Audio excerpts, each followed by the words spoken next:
It's a continuation of Purdue's road trip out west, and for UCLA, it's a must-win game.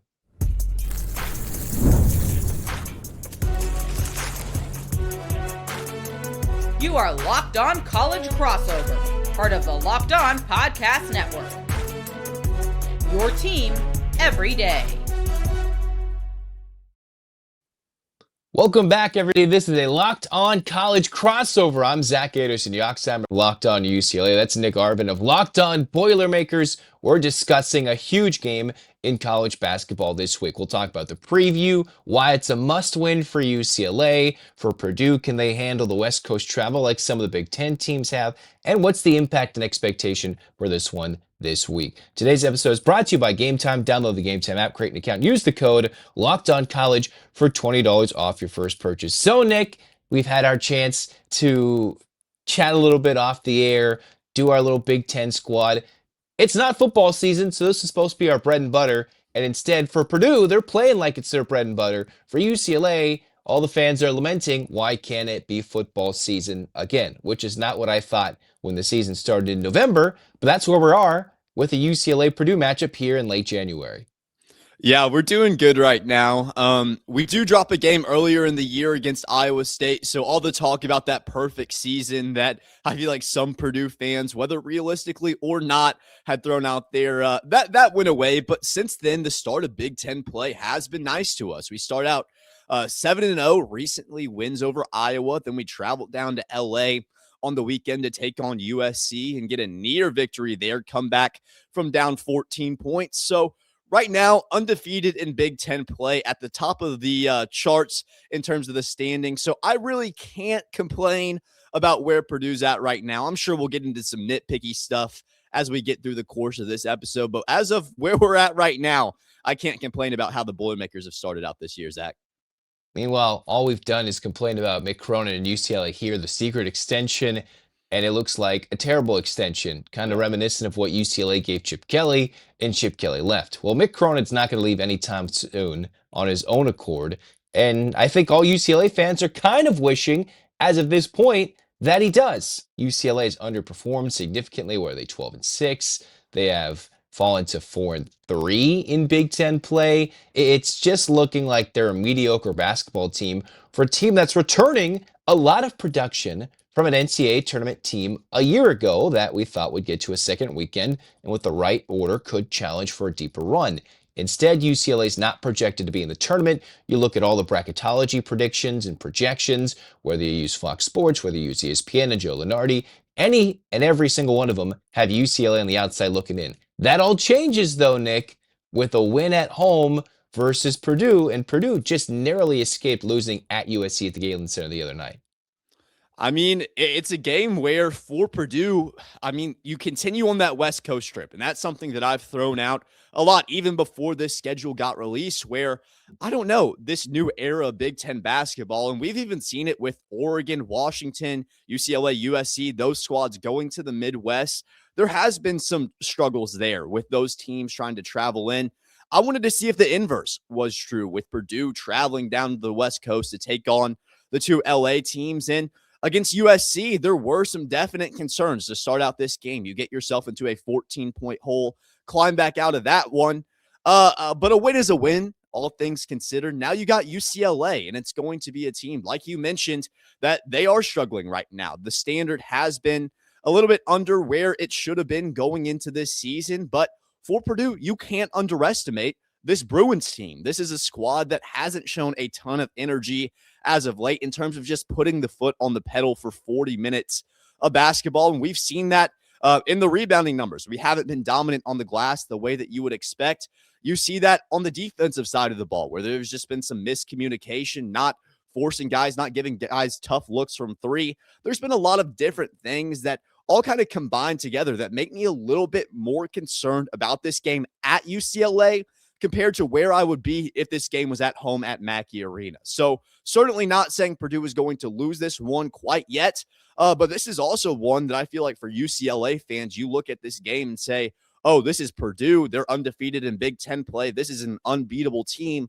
for where we're at right now. And that's just not the reality of the situation. This Purdue team is very beatable if you shoot the three ball well. I don't want them to lose by any stretch of the imagination, but lately against Penn State, against Iowa, against USC, those teams have shown the blueprint for how to at least compete with this Boilermaker squad. Yeah, this is a UCLA team that had number one Arizona on the ropes, was competing with Gonzaga, actually jumped out 7-0, 8-0, was leading Cal, who just destroyed North Carolina over the weekend, on a neutral side up north in Northern California, early and at halftime against the Golden Bears without one of their starters.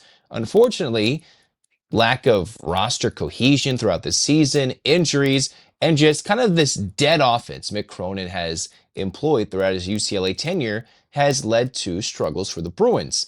Now, what I've billed this matchup as prior to this season, a battle of the two best Big Ten point guards, Braden Smith, and then you look at Donovan Dent. It has been anything but on Donovan Dent's side. I think that's part of the reason UCLA has been struggling. Definitely not every single reason. Donovan Dent has been playing bulk parts of the games, 33 minutes after missing a game or two with injury, but he's the third leading scorer. His rebounds are at 2 per game. His assist numbers are good. It seems like his turnover numbers are low. The problem for Dent is the shooting way down. Free throw shooting and the ability to get there way down. His three-point shooting prior to the Ohio State game, he was what? 2 for 22, Nick. Donovan Dent, who was a 40%er a year ago, not a volume shooter like Smith could be, was a 40%er. He's shooting 15% from 3. Just that comparison alone, you can see why Braden Smith was a 2-time preseason Big Ten Player of the Year award winner and probably going to be on his way to something similar with postseason accolades. UCLA, though, they've struggled to get any production from their post. Xavier Booker started the game, only played 2 minutes. So Purdue's going to worry about rebounding. That is not a problem with UCLA because Cronin has been harping on that all season long. Even saying, I recruited these guys, blame me. Kind of acknowledging these guys are not playing well right now. The one thing to look forward to, though, is Sky Clark healthy. UCLA's second leading scorer has missed the last few games. The Bruins have seen success and disaster when they've played good teams, not so well. When they've played bad teams, winless Big Ten teams, Maryland and Penn State at the time, you've got wins for UCLA. You talk about the travel, the Bruins had to go to the Midwest, back west for a game, to the East, and now back west. So even though this is a road game for Purdue, travel benefits Purdue. What do you think about that? Yeah, this is one going into it where I've mentioned the West Coast trip, how I thought it would be tough, but for you guys having to go travel to Ohio State, you guys unfortunately lose that game and then coming back. It's a bit of an interesting twist on what I thought this game would be. So I'm a little bit more confident from that perspective for Purdue, but I want to hit on your point, and it was a good point you threw out about Donovan Dent and Braden Smith, that matchup being seen as that kind of marquee guard matchup out of the backcourt going into this season, and I thought Donovan Dent would be special, but I mean, I guess that's how it goes in the transfer portal era. You never really know who's going to perform well, how that game transfers to another level, and I'm not trying to count out Donovan Dent on January 19th. I don't think that's necessarily fair because we still have 2 months of basketball left to play. But I do think that Braden Smith is going to be a big advantage for Purdue in this game. And quite frankly, he's been carrying the Boilermakers on his back as of late. When you look at his game log, 22 points against USC, 16 against Iowa, 26 against Penn State, 23 against Washington. And that doesn't even include 14 assists against Penn State, 8 assists against Iowa. He's really been lighting teams up as of late. He's been getting very comfortable to start out this year.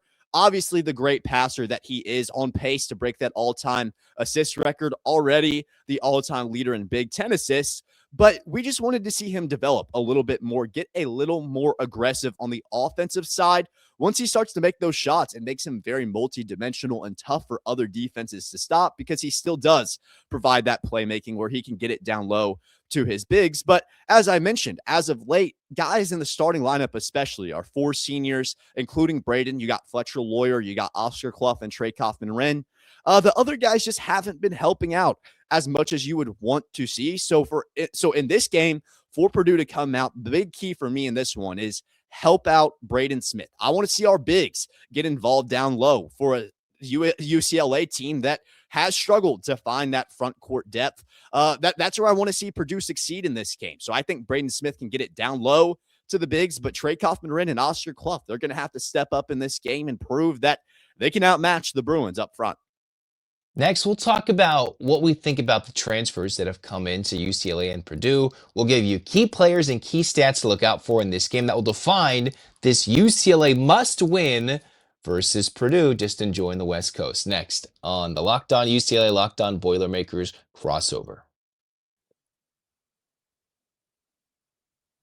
Well, Nick, there's nothing like the college football season. Yeah, but now it's college basketball season and those packed arenas, stadiums, tailgates, being right in the middle of it all. That's where the energy, the bands, and the moments you remember forever, but actually getting tickets, that's part of the frustrating part where you get long queues, logins, prices jumping at checkout. But for you and I, Nick, that's why Game Time gives the advantage backs to you, me, the fans, as the easiest way to unlock amazing college football, college basketball tickets as well, and experiences in just a few taps. Looking at the Game Time prices, as of this recording, you can get into this game for about $26. $26 to see UCLA Purdue. That's a bobblehead if you're amongst the first 7,000, 7,500. A packed out arena at Pauley Pavilion. And the best thing, I can see where I'm sitting based on that price for that seat. So if you want to get lower, if you want to sit where the lowest prices are, awesome. And the big thing is, there's no fees. I know I'm paying $26. What do you think about that? I like it. I mean, that's a good price to get in. Purdue took over USC on Saturday. Don't know if they will do it this week, but for $26, those Boilermaker fans can absolutely travel to this one. Yeah, you can still get some very cheap tickets, couple in there in the mid-20s. Otherwise, still low 30s. Excellent pricing for UCLA and Purdue, a big-time game. Just go to Game Time, use the zone deals, pick a section, Game Time picks the seats, and you can save even more. Take the guesswork out of buying tickets, whether it's college football, college basketball, Game Time. Download the Game Time app, create an account, use the code LOCKEDONCollege for $20 off your first purchase. Terms apply. Again, the code LOCKEDONCOLLEG, LOCKEDONCollege for $20 off. Download the Game Time app today.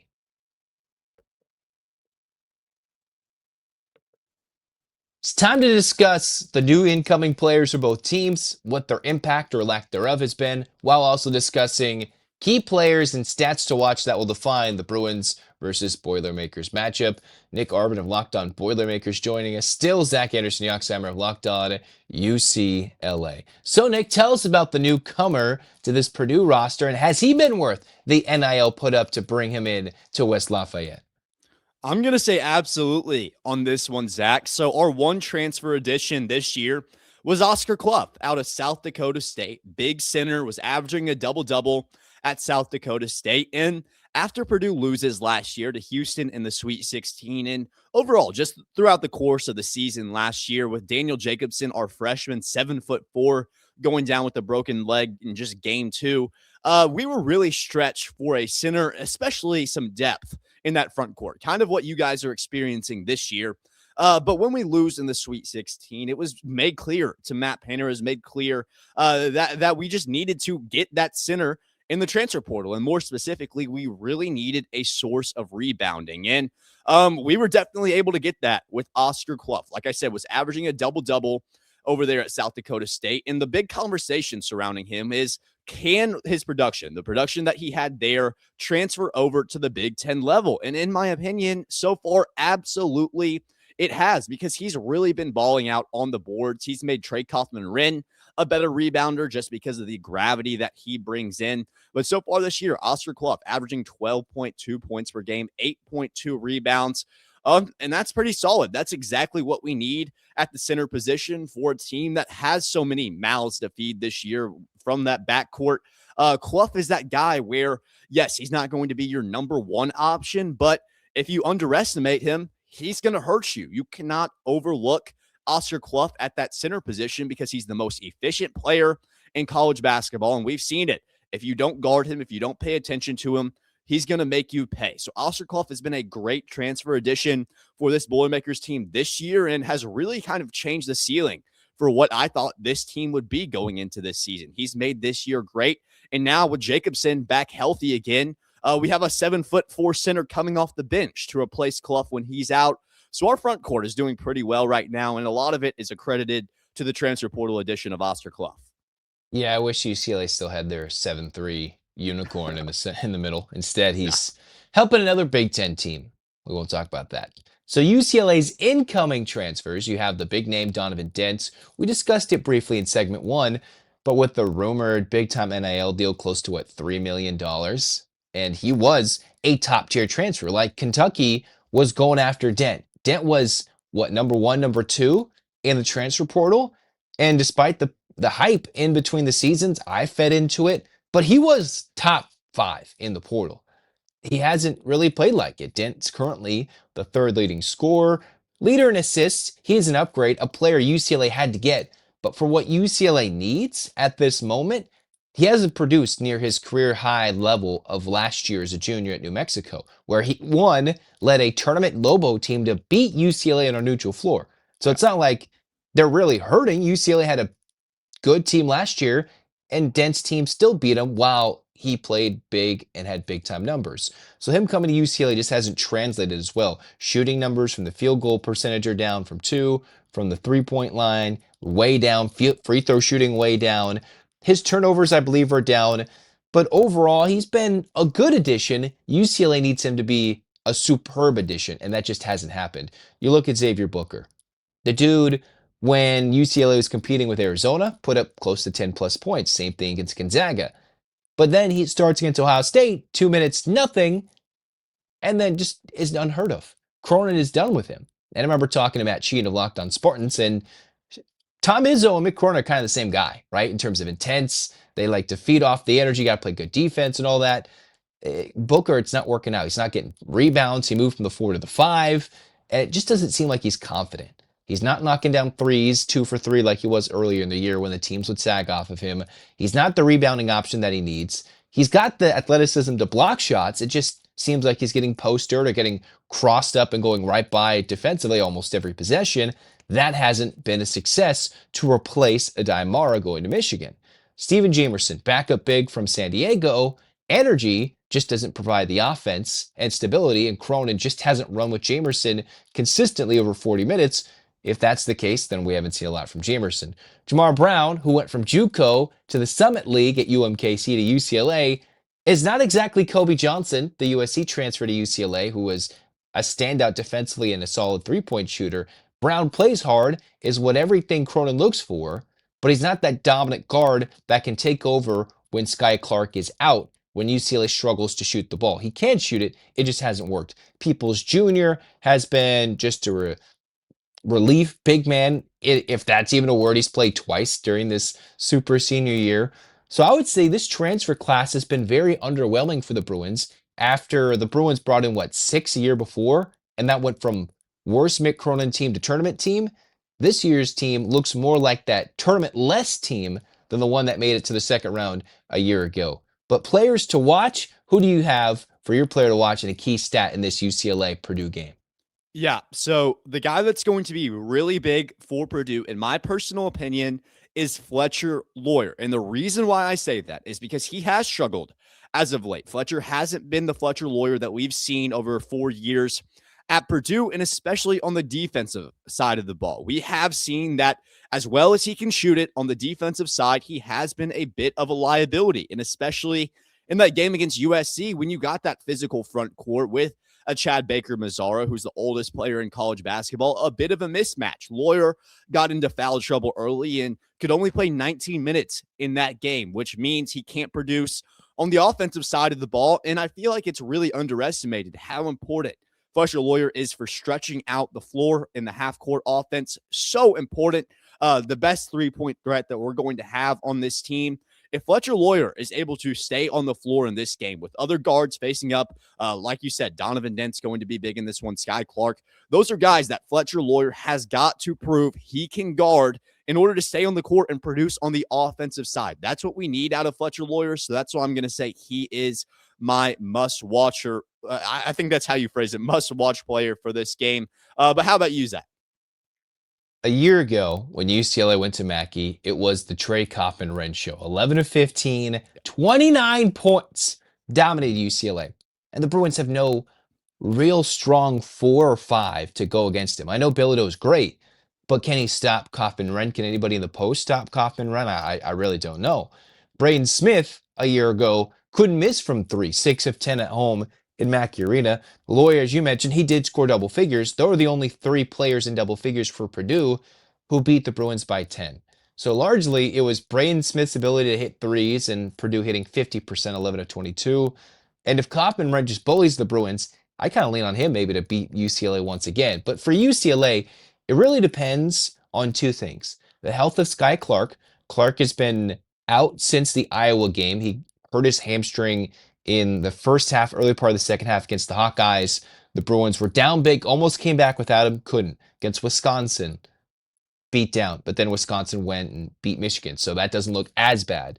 Couple of wins against some winless Big Ten teams, but then when he played Ohio State, it showed Sky Clark was not there. While Trent Perry is getting to the level that he needs to be if he wants to blossom as a sophomore, the health of Sky Clark is the most important. If he comes on, that's another 3-point weapon. You talked about the blueprint for 3-point shooting. Without Clark, your weapons go way down. UCLA shooting is down with Eric Daly Jr. Booker can't even hit that 1 out of 3, 2 out of 3 every so often. Jamar Brown is 38%, but not with the volume that you'd like to see. And you can't place your 3-point shooting hopes on a sophomore who's just getting true starting reps and Bilodeau when you've got big men who can probably stretch out and guard Bilodeau at the 3-point line. So it's Guy Clark's health, he's available, and whatever production the Bruins can get on the glass from their big men. You talked about Purdue's rebounding issues. Booker's playing like 2 minutes a game. So is it Booker? Or does UCLA go active and energy on defense with Steven Jamerson and then go very small behind him? I don't know how it works against a 7+ foot big man in Jacobson or Cluff or against the beef that is, Kaufman-Renn. But between either Jamerson or Booker giving something productive for UCLA and Sky Clark's health, that can make the difference in a UCLA team that has traveled and not really done much these last few weeks against teams of note. Yeah, there's a lot of matchups. I do want to hit on a couple things that you did say there because there was a lot to unpack in terms of the different personnel. And this is a very exciting matchup in terms of just player on player. There's so many fun matchups in this game. But something you mentioned was Sky Clark, him potentially being out. And I think that's more important than just surface level, rather. And the reason I say that is because of CJ Cox. And what CJ does is he's an off-ball guard in our starting lineup. And what he provides is not necessarily on the offensive side. He's our piece out of that backcourt where you throw him on other teams' number 1 guards and just let him try to lock them down, try to limit who UCLA or any other team for that matter wants to play for or play through so that those teams have to find another way to win. That's what Purdue has done a great job at so far this year. CJ's been big, and without Sky Clark in this game, if he's not playing, that's just one less guy that Purdue and with that CJ Cox is going to have to worry about. So I think that's going to be big.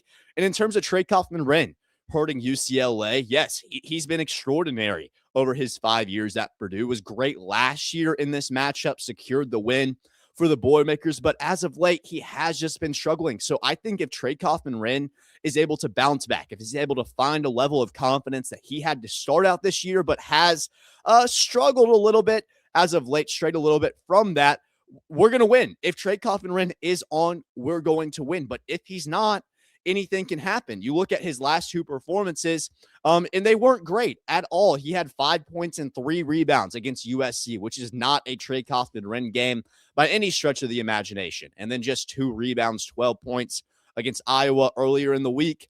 Trey Kaufman-Renn is going to be a big factor in terms of does he show up, does he not?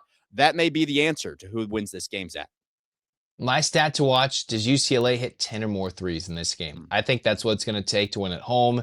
You can do a lot, but if you're hitting 10 threes at a good clip, not 10 of 33, but like 10 of 24, 10 of 21, something like that where you're shooting close to 50%, which is ridiculous, but that's what it's going to take for UCLA. To shoot the 3 probably opens up some driving lanes for Dent, a couple easy dishes down low to the bigs or buckets for Bilodeau on fadeaway jumpers. They need at least 30 points from the 3-point line to be efficient from the free throw line.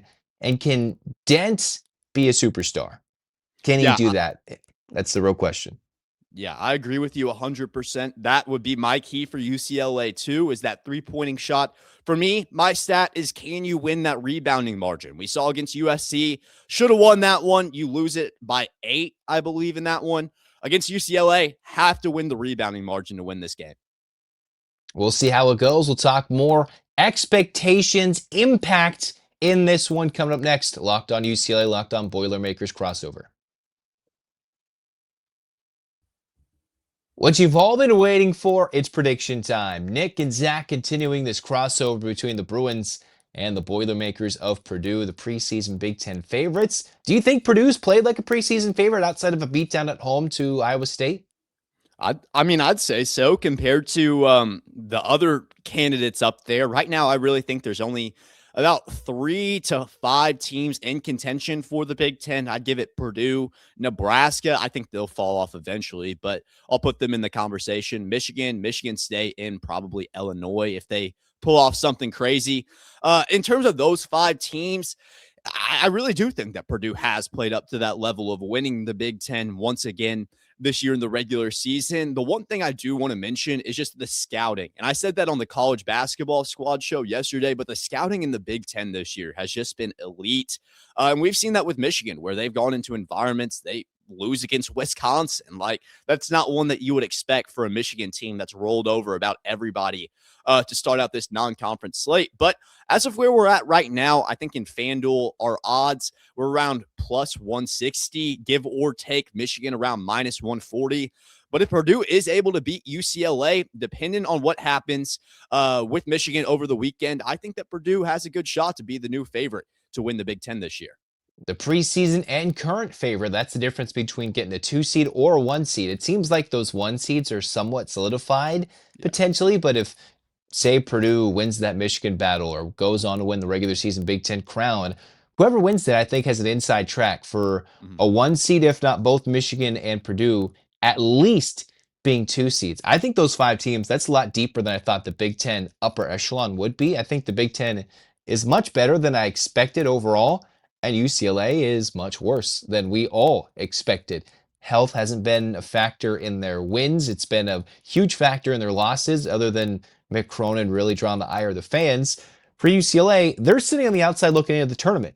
You win this game, even with the Ohio State road loss, this win is more important than being Ohio State on the road. The head-to-head is going to come into a factor when you're looking at first 4, final 4, or first 4, trying to get those last 4 in bids head-to-head. UCLA beats Purdue at home. That's where the travel's supposed to kick in. Last year when UCLA had a long West Coast stint, UCLA wasn't in the tournament. They were a bubble team, almost this exact same start, just flip it, right? They were at 2-4, 3-4 in Big Ten play. They beat a good Wisconsin team. They beat Michigan State at home. And when they stayed on the West Coast, those, 6 to 7 wins in a row had UCLA flirting once again with the top 25. And they were locked in their NCAA tournament bid. Couldn't get a better seed, but they locked it in. Beating Purdue puts the Bruins on the right side of the bubble, shifts the narrative, and I think gives the Bruins a lot of confidence during a stretch where they need to be 5-2, 6-1. They have to be, or else their season's going to come down to winning 4 games in a row at the Big Ten tournament. I don't think anybody wants to have their season come down to that, Nick. But now it's time to dive in. What do you think's going to happen? Who is the star? Not your key to the game, but who do you think will actually dominate? Put some prediction on it. And also, what's the final score margin potentially? Okay. All right. Let's break it down. So one thing I do want to hit on, you made a good point. This game, and I can't overestimate this enough. I think I said that right. This is incredibly important for UCLA. I'm glad that you mentioned this because, yes, this is a Purdue team that they're going to be a top 5 team in the nation heading into LA. If UCLA was able to pull this off, it would be absolutely huge for the trajectory of their season. And that's going to be the big storyline for you guys in this game. But from a Purdue perspective, going into this one, I want to see a bounce back performance. Yes, you pull off a win against USC, but that's not a team I necessarily want to see this Boilermakers squad trailing by 14 and having to come back at the end, just being able to pull it out because they can't make their free throws. The Trojans, that is, can't make their free throws down to the wire. That's not always going to happen in Big Ten play. You're not always going to play teams that fall apart at the end, and you're not always going to play teams where they allow you to come back from down 14. So that's what I want to see from Purdue in this game, is to kind of get started out early, to make those threes early, to live on the board, get yourself more opportunities on the offensive side, and start to build out that lead and play from in front. Please, please, please play from in front if you are Purdue in this game. That's what it's going to take for this team to bounce back after what was a sketchy performance against USC. In this one, it's got to be Braden Smith. He's constantly showed consistently throughout the course of this year, especially heading into 2026, that he's the leader. He's the number one guy right now, hovering right around a 15-point double-double in his averages. That's rounding up. He's at like 9.7 assists right now, but still, it goes to show that he's probably going to be an All-American once again this year. He's been doing it on a consistent basis, game to game, scoring 20 points, 10 assists. He's crazy right now. I think Braden Smith is really going to be that guy where he shows up for better or for worse. But for Purdue to get this victory, they're going to have to give him some help. If Purdue can get Braden Smith some help, if they can get him some support, maybe 2 or 3 other guys in double figures in this game, I think that Purdue is able to pull it out. But with that being said, I don't think this is going to be a blowout. Still on the West Coast, Purdue struggling as of late to really pull away from teams.